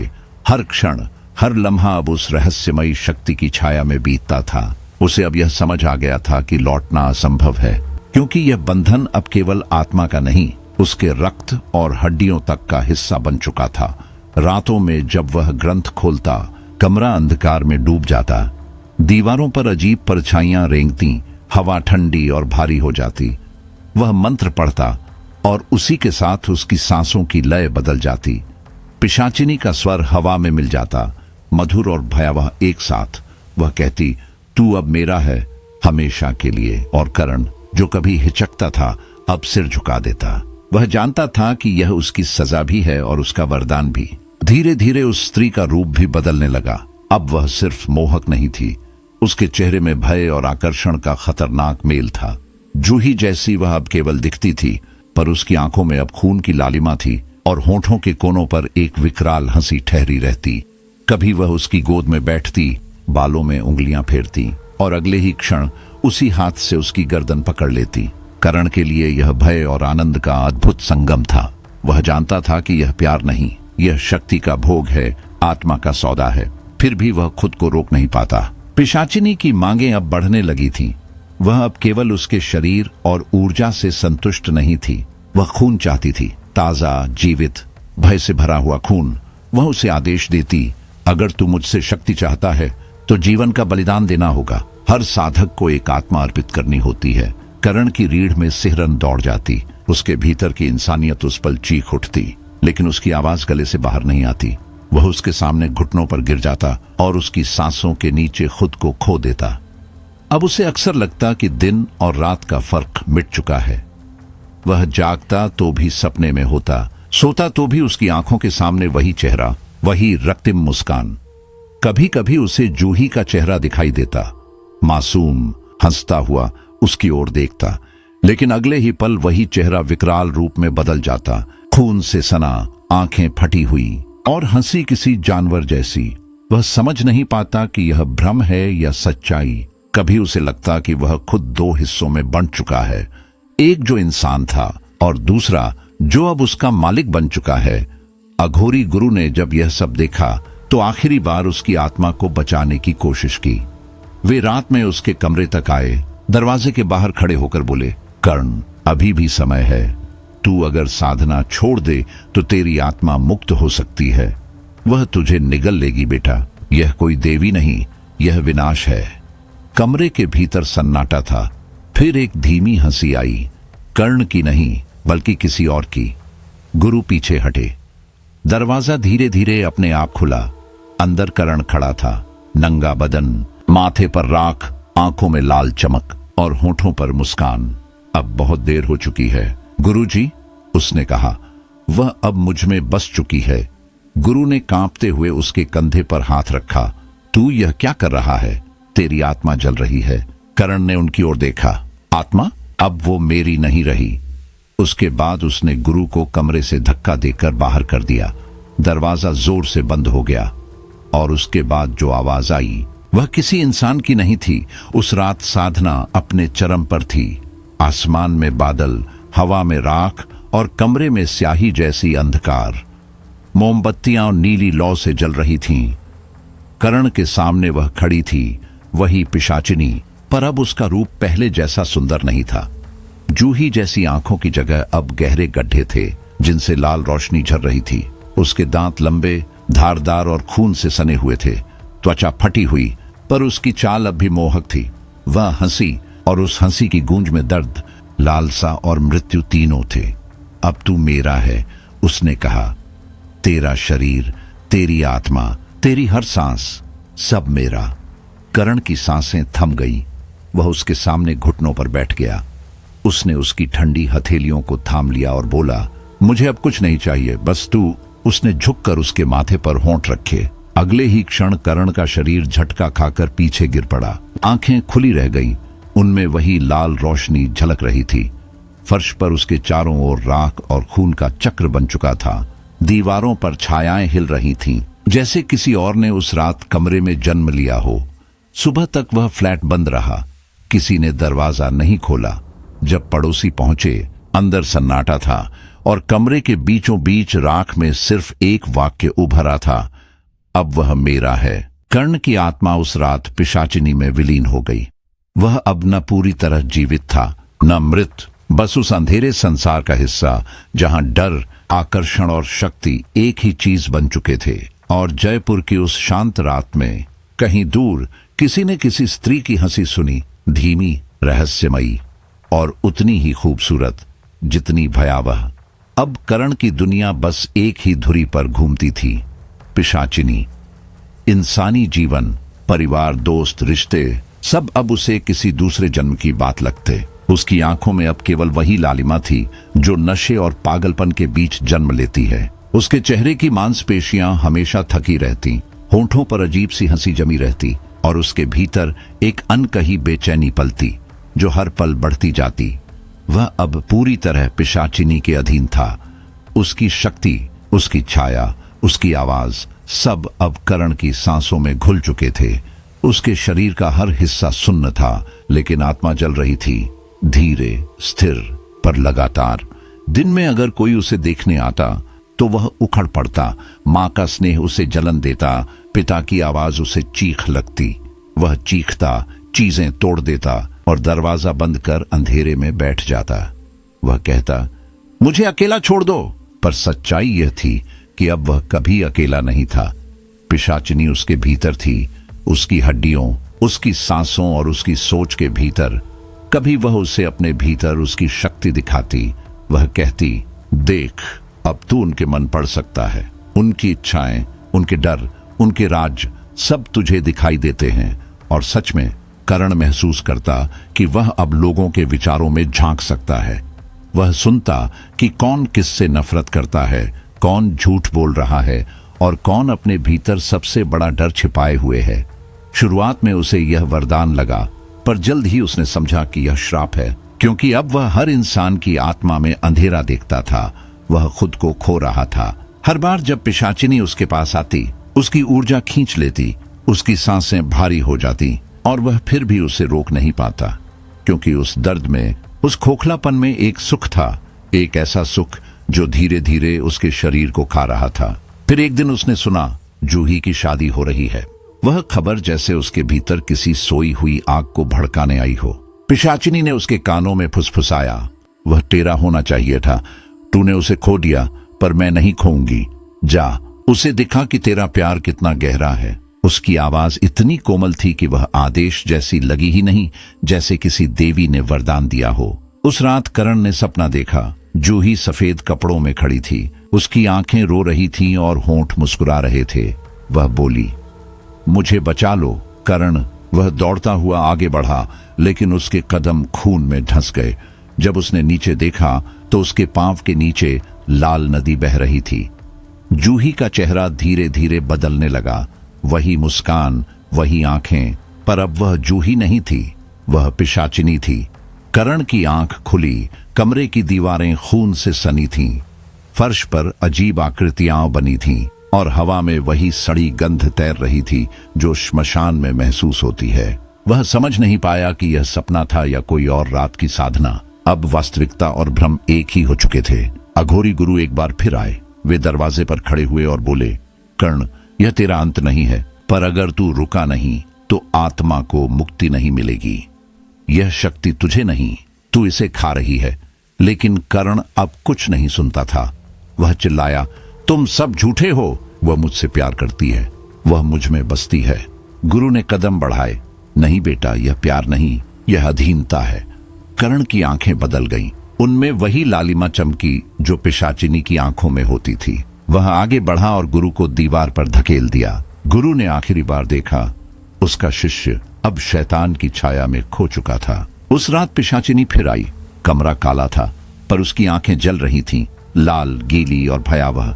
वह बोली, अब मुझे और शक्ति चाहिए, तेरे प्रेम से नहीं, तेरे खून से। तू लाएगा इंसानी खून, जीवित आत्माओं का। करण पीछे हट गया, उसकी सांसें रुक गईं। नहीं, मैं किसी को नहीं मार सकता। वह हंसी, एक ठंडी गूंजती हंसी जिसने पूरे कमरे को भर दिया। तो तू मुझे खो देगा और खुद को भी। वह उसके पास आई, उसकी उंगलियां करण की गर्दन पर फिसलती हुई नीचे उतरी। उसकी आंखों में दर्द और भय दोनों थे। पिशाचिनी ने उसके कान में फुसफुसाया, या तो मुझे खून दे या मैं तेरा ले लूंगी।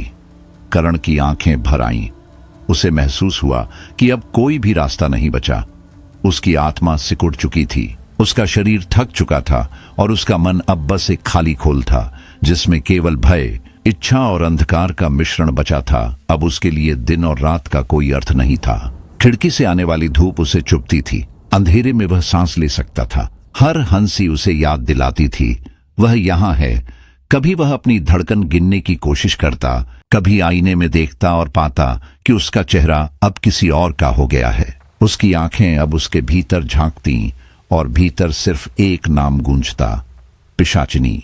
उसकी अधूरी जीत अब पूर्ण हार बन चुकी थी। उसकी आत्मा ने सौदा कर लिया था, जहां जीवन और मृत्यु दोनों मिट चुके थे और बस बचा था अंधकार, भय और लालसा का अंतहीन शासन। रात गहरी थी, आसमान पर बादलों ने चांद को निगल लिया था और हवा में वह ठंड थी जो किसी आसन्न भय का संकेत देती है। पूरे शहर में सन्नाटा पसरा हुआ था। लोग अपने अपने घरों में सो चुके थे, पर जयपुर की एक गली में कोई जाग रहा था। करण, वह आज किसी और रूप में था। चेहरे पर न भाव न डर, बस एक विचित्र स्थिरता। उसकी आंखों की लालिमा गहरी थी, जैसे भीतर लावा उबल रहा हो। पिशाचिनी की आवाज उसकी चेतना में गूंज रही थी, आज तू मेरे लिए करेगा जो किसी साधक ने पहले नहीं किया। यह उसका पहला आदेश था जिसे वह नकार नहीं सकता था। उसकी आत्मा अब उसकी नहीं थी। मन भय और पागलपन के बीच झूल रहा था। वह सड़क पर चला जा रहा था, बिना आवाज, बिना किसी भावना के। एक अजनबी आदमी बस स्टॉप के पास खड़ा था, मोबाइल पर बात करते हुए। करण ने बस एक पल के लिए उसे देखा और अगले ही क्षण उसकी हथेलियां कांपी, पर उसके कदम रुके नहीं। कलाई में चाकू चमका, एक हल्की सी फुसफुसाहट उसके कानों में। अब और सब कुछ एक ही झटके में खत्म हो गया। उस आदमी की सांस रुक गई, उसकी आंखें खुली रह गईं, चेहरे पर अविश्वास और दर्द की जमी हुई तस्वीर। करण के हाथ कांप रहे थे, शरीर पसीने से तर था और दिल की धड़कन इतनी तेज कि कान फटने लगे। वह पीछे हटा, उसने अपने हाथों को देखा, खून से सने, ठंडे। अपराध बोध ने उसकी छाती में आग भर दी। उसकी सांसें अनियमित हो गईं। तभी वह आवाज फिर आई, डर मत, यह पहला कदम है। तूने उसे मुक्त किया है, तू अब और शक्तिशाली हो गया है। अचानक उसके भीतर की आग ठंडी पड़ने लगी। खून की गंध अब उसे बीमार नहीं कर रही थी, बल्कि अजीब तरह से उसे सुकून दे रही थी। वह मुस्कुराया, एक थकी हुई पर संतुष्ट मुस्कान, और वह फिर से उसी अंधकार में लौट गया जिससे वह आया था। अगले दिन अखबारों में खबर थी, अज्ञात हत्यारा रात में हमला कर फरार। लोग डर गए, पुलिस चौकन्नी हो गई, लेकिन करण अब भीड़ का हिस्सा नहीं था। वह खुद एक परछाई बन चुका था। धीरे धीरे और भी हत्याएं होने लगीं, हर बार अलग जगह, पर निशान एक जैसा। पिशाचिनी अब हर रात उसके पास आती, उसके गले में सांस रोक देने वाला आलिंगन डालती और कहती, तू मेरा यंत्र है, तेरी आत्मा अब मेरा द्वार है। उसकी आंखों की लालिमा अब स्थायी हो चुकी थी, चेहरा भीतर से उबालता हुआ पर ऊपर से शांत। उसका शरीर कमजोर, लेकिन भीतर एक खतरनाक शक्ति की हलचल। इसी बीच खबर आई जूही की शादी, और उसी रात पिशाचिनी ने उसके भीतर आग भड़काई। वह तेरा होना चाहिए था, जा उसे दिखा कि प्रेम क्या होता है। जा उसे याद दिला कि तू क्या बन चुका है। करण की सांसें भारी हो गईं, उसकी आंखों में पागलपन लौट आया, और अगले ही दिन वह शादी में पहुंच गया। जब उसने दरवाजा पार किया, सारा हॉल जैसे अचानक थम गया। संगीत रुक गया, लोग पीछे हटे, बच्चे रोने लगे। लोगों ने उसकी आंखों में झांका, वहां इंसान नहीं, आग थी। जूही ने जब उसे देखा, उसकी मुस्कान जम गई। वह कांपी, जैसे किसी भूत को देख लिया हो। करण, उसकी आवाज टूटी हुई थी, तू अब क्या बन गया है। पिशाचिनी उसकी चेतना में हंस रही थी। अब उसे दिखा कि तू कैसा प्रेम करता है। करण ने चारों ओर देखा। लोग डर से पीछे हट रहे थे, कुछ भाग रहे थे। वह आगे बढ़ा। उसके कदम ठंडे और स्थिर थे। हवा में हल्की लाल धुंध फैलने लगी। दीपक झिलमिलाए और हॉल में एक ठंडी लहर दौड़ गई। जूं ही चिल्लाई, यह इंसान नहीं रहा। पिशाचिनी ने फुसफुसाया, अब दिखा तेरी शक्ति। अगले ही क्षण कांच टूटने की आवाज आई, लाइटें बुझ गईं, सन्नाटा, फिर एक लंबी चीख। लोगों ने देखा करण के चारों ओर लाल धुआं घूम रहा था। उसकी हथेलियां हवा में फैली थीं और हर सांस के साथ हवा भारी हो रही थी। कुछ लोगों ने कहा कि उन्होंने उसकी आंखों में सीधे आग देखी।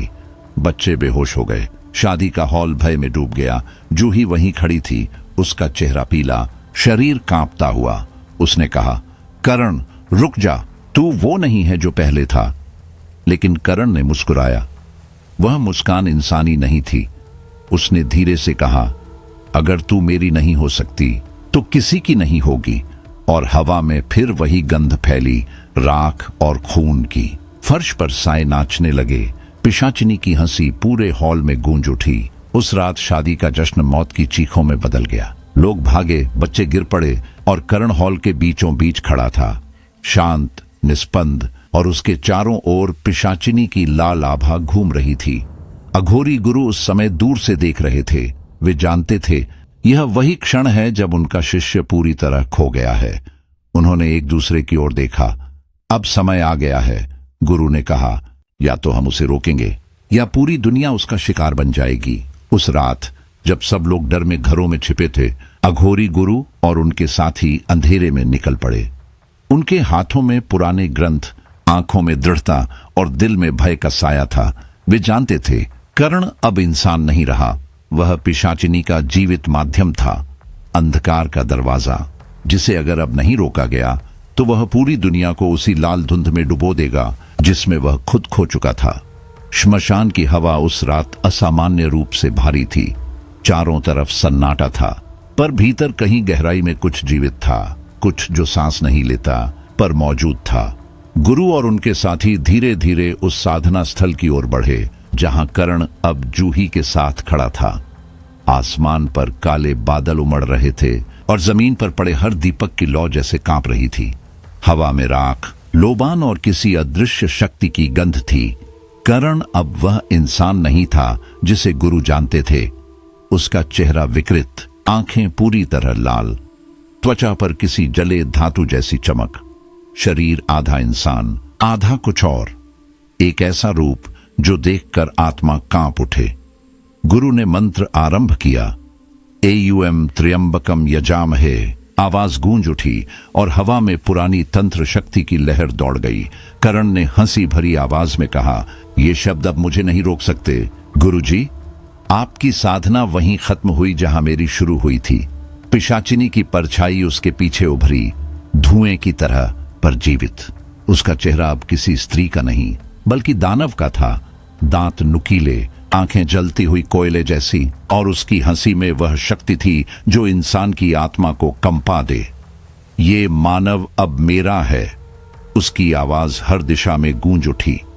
इसकी आत्मा, इसका रक्त, इसका भय, सब मेरा।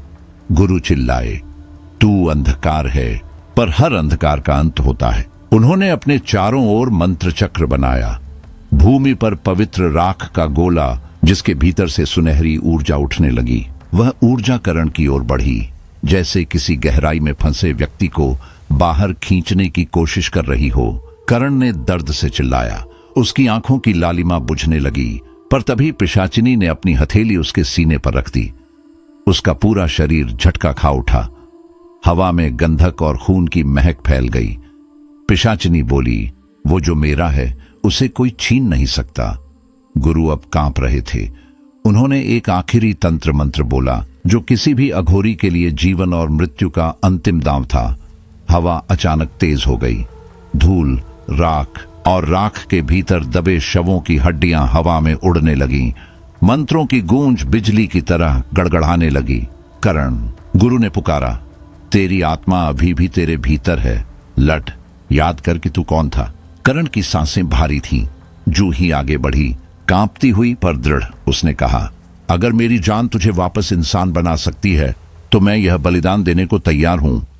उसकी आवाज में डर नहीं था, बस सच्चाई थी। पिशाचिनी ने गुर्राते हुए जूही की ओर देखा। तू नहीं जानती कि क्या मांग रही है? जूही बोली, मुझे सब पता है। वह जिसने तुझे पुकारा वह मेरा था और मैं उसे लौटाने आई हूं। गुरु ने जूही की ओर देखा। मत जा बच्ची, यह शक्ति तुझे भी निगल लेगी। पर जूही ने कदम नहीं रोके। वह करण के सामने आई, उसकी आंखों में सीधे देखा और बोली, तू अब भी वही है जो मुझे देखकर मुस्कुराता था। पिशाचिनी ने तुझसे सब छीन लिया, पर तेरी आत्मा अब भी तेरी है। करण की सांसें रुक सी गईं। क्षण भर के लिए उसका चेहरा मानवीय लगा, पर तभी पिशाचिनी ने भयंकर चीख मारी। उसकी देह आग में बदलने लगी। उसकी शक्ति करण के भीतर झोंक दी गई। करण दर्द से तड़प उठा। उसकी त्वचा फटने लगी, हड्डियां खड़खड़ाईं। गुरु ने जोर से मंत्र बोला, ओम ह्रौं काल भैरवाय नमः। धरती कांप उठी, आसमान में बिजली गिरी। पिशाचिनी और करण दोनों उसी चक्र में फंस गए। जूही ने चीख कर उसका नाम पुकारा, करण। करण की आंखें एक पल के लिए साफ हुईं। उसने देखा, जूही की आंखों में सिर्फ प्यार था, कोई डर नहीं। वह मुस्कुराया, पहली बार इंसान की तरह, और फिर बोला, शायद अब मैं सच में लौट सकता हूं। उसने अपने दोनों हाथ जोड़े और पूरा शरीर आगे झुकाया। एक चमक इतनी तेज कि आंखें बंद करनी पड़ी, और फिर सन्नाटा। हवा रुक गई, अंधकार घुलने लगा। गुरु जमीन पर गिर पड़े, थके हुए, घायल। जूही वहां खड़ी थी। उसके सामने बस राख का ढेर था और राख के बीच में एक सफेद कमल खिलाया था। गुरु ने धीमे से कहा, वह मुक्त हो गया। जूही की आंखों से आंसू गिरे। उसने कमल उठाया। हवा में हल्की सरसराहट हुई, जैसे किसी ने विदा में कहा हो, धन्यवाद। श्मशान फिर शांत हो गया। बस राख में से उठती ठंडी हवा में कभी कभी एक हल्की सी हंसी सुनाई देती थी, न पिशाचिनी की, न इंसान की, बल्कि उस आत्मा की जो आखिरकार अपने अंधकार से मुक्त हो गई थी। रात अपनी अंतिम सांसें ले रही थी। श्मशान की राख अब भी हवा में उड़ रही थी। आसमान लाल और धुएं से घिरा था और हर दिशा में वही गंध थी, खून, आग और अंत का। गुरु और उनके साथी अब लगभग हार चुके थे। मंत्र उनके होठों पर टूटने लगे थे। शक्ति उनकी नसों में जलने लगी थी। पिशाचिनी का क्रोध अब किसी तांडव से कम नहीं था। उसके हर चीख के साथ हवा कांप रही थी, धरती फट रही थी और आकाश से काली राख की बरसात हो रही थी। करण, जो अब आधा दानव और आधा मनुष्य बन चुका था, जान गया था कि यह लड़ाई अब नियंत्रण से बाहर जा रही है। उसकी शक्ति और पिशाचिनी की शक्ति का संतुलन टूट चुका था। अब हर श्वास विनाश की ओर बढ़ रही थी। वह कांपते हुए जूही की ओर बढ़ा। उसकी आंखें थकी थीं, चेहरा राख से सना था, पर भीतर अब भी एक चमक थी, इंसान की आखिरी इच्छा की। जूही, उसने धीमे स्वर में कहा, अब पीछे हटो, यह अंत है, मेरा और उसका दोनों का। जूही कुछ कहना चाहती थी, पर उसकी आवाज गले में अटक गई। करण की सांसें टूट रही थीं, पर उसका मन स्थिर था। वह बोला, अगर मैं नहीं गया तो यह अंधकार सबको निगल जाएगा। उसने आंखें बंद की और जैसे किसी गहरी खाई में उतर गया। अगले ही क्षण पिशाचिनी की भयावह छाया उसके चारों ओर लिपट गई। वह हंसी, एक ऐसी हंसी जो किसी मृतात्मा के भीतरी दर्द से बनी थी। तू सोचता है तू मुझे समा सकता है? उसकी आवाज गूंज उठी।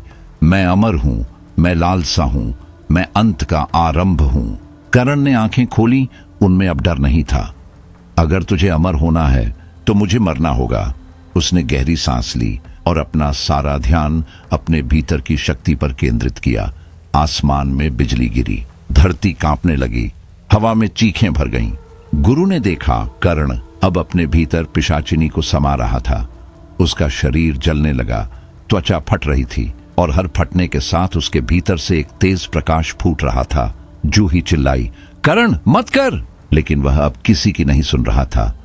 उसके होठों पर आखिरी मंत्र था, AUM क्षमाय नमः। और उसी क्षण साधना स्थल पर एक भयावह विस्फोट हुआ। आग आसमान तक उठ गई। हवा में राख, खून, चीखें और जलते मांस की गंध भर गई। पिशाचिनी की चीख हवा को चीरती हुई निकली और फिर सब शांत हो गया। जब धुआं छंटा, वहां न करण था न पिशाचिनी, बस राख के ढेर, जली हुई लकड़ियां और हवा में गूंजती एक अंतिम फुसफुसाहट, मुक्ति। गुरु और जूही वहीं खड़े रह गए, चेहरों पर थकान, आंखों में शून्यता। उनके सामने केवल वह स्थान था जहां जीवन और मृत्यु ने एक दूसरे को गले लगाया था। गुरु ने भारी स्वर में कहा, उसने गलती की, पर अंत में सब ठीक कर गया। उसने खुद को जला दिया ताकि यह अंधकार वापस न लौटे। जूही घुटनों के बल बैठ गई, उसके आंसू राख में गिरते रहे। काश काश उस दिन मैंने उसे ठुकराया न होता, उसने कहा, तो शायद यह सब न होता। सुबह की पहली किरण जब उस स्थल पर पड़ी, चारों तरफ राख और टूटी हुई हड्डियां चमकने लगी। वहां की हवा अब भी भारी थी, मानो कोई कहानी अब भी अधूरी रह गई हो। धीरे धीरे शहर में शांति लौट आई, हत्याएं रुक गईं, पुलिस ने केस बंद कर दिया, लोग अपने जीवन में लौट आए, पर डर कहीं नहीं गया। हर रात जब हवा चलती, लोगों को लगता कि कहीं पास ही कोई फुसफुसा रहा है। कभी किसी खिड़की में परछाई दिखती, कभी किसी गली में किसी स्त्री की हंसी गूंज जाती। एक दिन किसी ने करण के पुराने फ्लैट की दीवार पर खून से लिखा एक शब्द देखा, मैं हूं करण और यह है मेरी पिशाचिनी। लोगों ने उसे चेतावनी माना, कहा रात में वहां से गुजरना मत। कई बार रात के 3 बजे वहां से किसी स्त्री की ठंडी हंसी सुनाई देती है। कभी खिड़की में एक हल्की सी चमक दिखती है, मानो कोई अब भी निगरानी कर रहा हो। गुरु अब भी हर अमावस्या को उस खंडहर साधना स्थल पर आते हैं। वे राख में बैठते हैं, आंखें बंद करते हैं और बुदबुदाते हैं, अंधकार कभी मरता नहीं, वह सिर्फ सोता है। जूही अब शहर से दूर चली गई है, पर रातों को जब हवा उसके कमरे की खिड़की से टकराती है, वह वही हंसी सुनती है और महसूस करती है कि करण कहीं गया नहीं, वह अब भी देख रहा है। कहानी वहीं खत्म होती है जहां भय शुरू होता है। सुबह की रोशनी शहर को जगाती है, पर हर छाया में, हर कोने में वह हल्की सी फुसफुसाहट अब भी सुनाई देती है, मानो कह रही हो, अंधकार कभी खत्म नहीं होता, वह बस इंतजार करता है अगले साधक का। रात की आखिरी परत अब भी बाकी थी। आसमान पूरी तरह शांत था, लेकिन हवा में एक अजीब सी हलचल थी, जैसे अंधकार खुद किसी का इंतजार कर रहा हो। गुरु की आंखें बंद थीं, वे ध्यान में बैठे थे, पर भीतर जानते थे कि यह अंत नहीं था। साधना स्थल की राख अब ठंडी पड़ चुकी थी, फिर भी हवा में वह जली हुई गंध अब भी मौजूद थी। एक हल्की सी फुसफुसाहट चारों ओर गूंज रही थी, अभी नहीं, अभी खत्म नहीं हुआ। जूही अब शहर से बहुत दूर रह रही थी, लेकिन हर रात उसे वही सपना आता, करण की आंखें, पिशाचिनी की हंसी और वह आग जिसमें सब कुछ खत्म हो गया था। सपने में करण उसे दिखता, मुस्कुराता और कहता, अंधकार को कभी मत छूना, वह लौट आएगा। धीरे धीरे दृश्य धुंधला हो जाता और फिर वही आवाज गूंजती, एक आवाज जो दूर से पर बहुत पास लगती थी, मैं हूं करण और ये है मेरी पिशाचिनी। फिर सन्नाटा, हवा रुक जाती और हर चीज एक पल के लिए थम जाती। लोग कहते हैं रात के उस पहर में जब दुनिया सो रही होती है, कहीं ना कहीं किसी पुराने साधक की आत्मा अब भी जागती है। जो कोई भी लालच, तंत्र या शक्ति की राह चुनता है, वह अनजाने में उसी अंधकार का दरवाजा खोल देता है जिसे कर्ण ने अपने बलिदान से बंद किया था।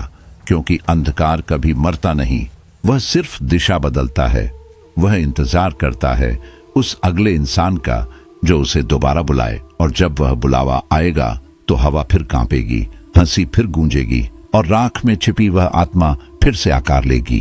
वह सीधे अनंत अंधकार में प्रवेश करेगा। कहानी का अंतिम शब्द गूंजता है, जिस दिन कोई और उसकी साधना करेगा, करण और उसकी पिशाचिनी लौट आएंगे। यह अंत नहीं था, बल्कि एक वादा था, अंधकार की वापसी का और इंसान की उसी पुरानी गलती का जो हर बार उसे विनाश की ओर ले जाती है। हर कदम पर, हर सांस के साथ भय और शक्ति का यह खेल जारी रहेगा।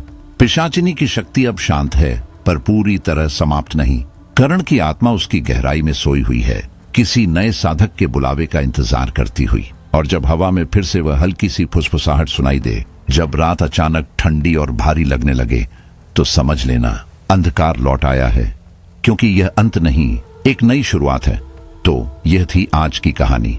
अगर आपकी रूह में हल्की सी ठंडक दौड़ गई हो, तो समझिए कि पिशाचिनी अब भी जीवित है, आपकी सोच में, आपकी रात में और इस कहानी की गहराई में। भाई, अगर आपको यह कहानी पसंद आई तो वीडियो को लाइक करें, अपने दोस्तों के साथ शेयर करें और चैनल सब्सक्राइब करना ना भूलें, क्योंकि अगले एपिसोड में शायद पिशाचिनी फिर लौट आए, सिर्फ आपके लिए।